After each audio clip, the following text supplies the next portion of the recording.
हे hello किसान भाइयों, मैं हूं आपका मछली वाला भैया उन्मेष टहरिया फिशरीज रिलेटेड एंटरप्रेन्योर और आप देख रहे हैं ऑस्कर फिशरीज। किसान भाइयों, आज मैं बात करने वाला हूं हाइब्रिड अमूर कार्प मछली के बारे में। देखिए, आईएमसी मछली हो गया या फिर एक्जोटिक कार्प मछलियां हो गई, ये हाइब्रिड जो आपकी अमूर कार्प है वो कॉमन कार्प की ही एक वेराइटी है। और साइंटिस्टों ने क्या किया है कि 6-7 कॉमन कार्प की वैरायटी को क्रॉस ब्रीडिंग करा करके एक नया ब्रीड उसमें उत्पन्न किया है जिसको हम लोग अमूर कार्प बोलते हैं। और आपने देखा होगा कि ये नॉर्मल कॉमन कार्प मछली के मुकाबले लगभग 10% ज्यादा अच्छे से ग्रोथ करती है। साथ ही साथ आपने देखा होगा कि कॉमन कार्प मछली साल भर ब्रीडिंग करती है, जिसकी वजह से उनकी सारी एनर्जी ब्रीडिंग करने में, प्रजनन करने में ही चली जाती है और जितना ग्रोथ आपके मछलियों का होना चाहिए वो नहीं हो पाती, क्योंकि ये छोटे 250 ग्राम 200 ग्राम इस साइज में आने के बाद ये मछली ब्रीडिंग स्टार्ट कर देती है, जिससे आपके जो किसान भाई है वो सोचते हैं कि बड़ा साइज का मछली हार्वेस्ट करेंगे, लेकिन इस ब्रीडिंग की वजह से मछलियां छोटी रह जाती हैं, है ना। तो उस प्रॉब्लम के सॉल्यूशन के लिए हमारे साइंटिस्ट भाइयों ने अमूर कार्प मछली का उत्पादन किया है।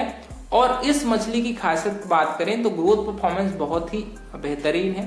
साथ ही साथ इसमें रोग प्रतिरोधक क्षमता भी दूसरे मछली के मुकाबले ज्यादा होती है। और ये साल में मतलब लगभग 1 किलो 1.5 किलो होने के बाद ही ये मछली ब्रीडिंग करती है। इस वजह से अमूर कार्प को पालन करना बहुत ही लाभकारी सिद्ध होता है। भले ही इस मछली का प्राइस आपको, जो उसका बच्चे का प्राइस है, वो नॉर्मल कॉमन कार्प के मुकाबले थोड़ा ज्यादा पड़ सकता है, लेकिन आपको ओवरऑल इसमें जो ग्रोथ आपको दिखाई देगा और कम समय में मछली तैयार हो जाती है, जिस वजह से इस मछली को 2 बार आप क्रॉप ले सकते हैं।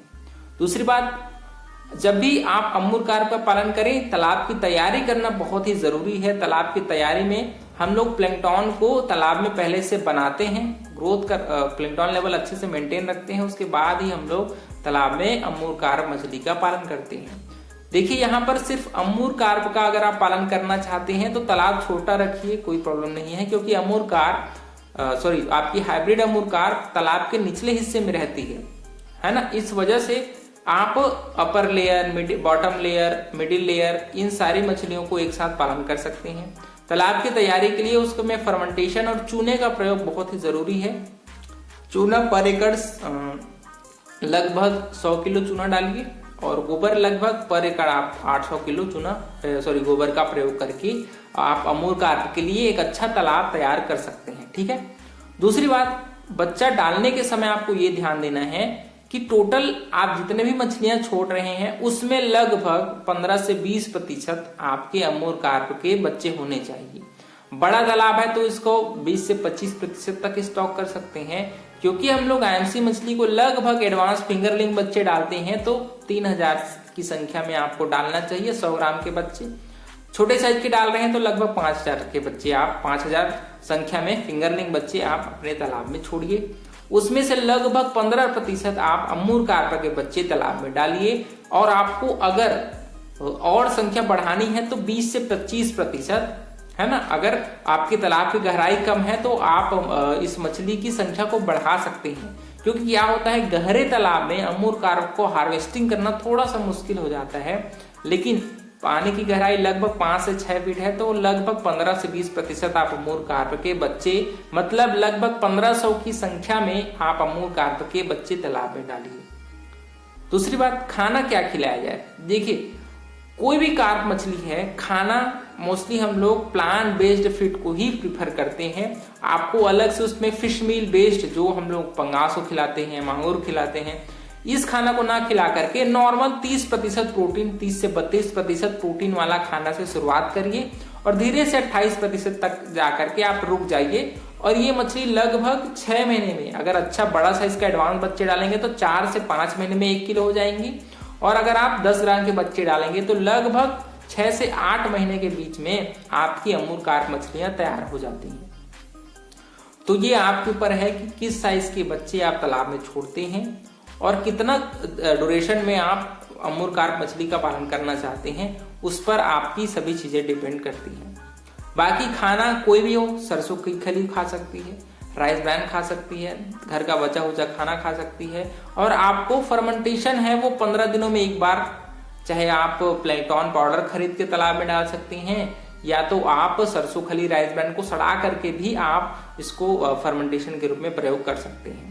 तो ये आपके ऊपर है, लेकिन फर्मेंटेशन करना बहुत ही जरूरी है। प्लैंकटन लेवल तालाब में बना रहना बहुत ही जरूरी है, क्योंकि इससे ये होता है कि आपके फीड कॉस्ट है वो कम होती है और आपकी मछलियों को प्रॉपर फीड है वो पानी के माध्यम से, क्योंकि 24 घंटा मछली पानी में है, तो अगर पानी में ही खाना घुला रहेगा तो मछलियों को अलग से आप सप्लीमेंट्री फीड खिलाते हैं, उसके साथ साथ पानी में घुल करके भी उनके शरीर में खाना पहुंच रहा है, जिससे आपकी मछलियों को फायदा होगा और आपकी मछलियां जल्दी तैयार हो जाएंगी।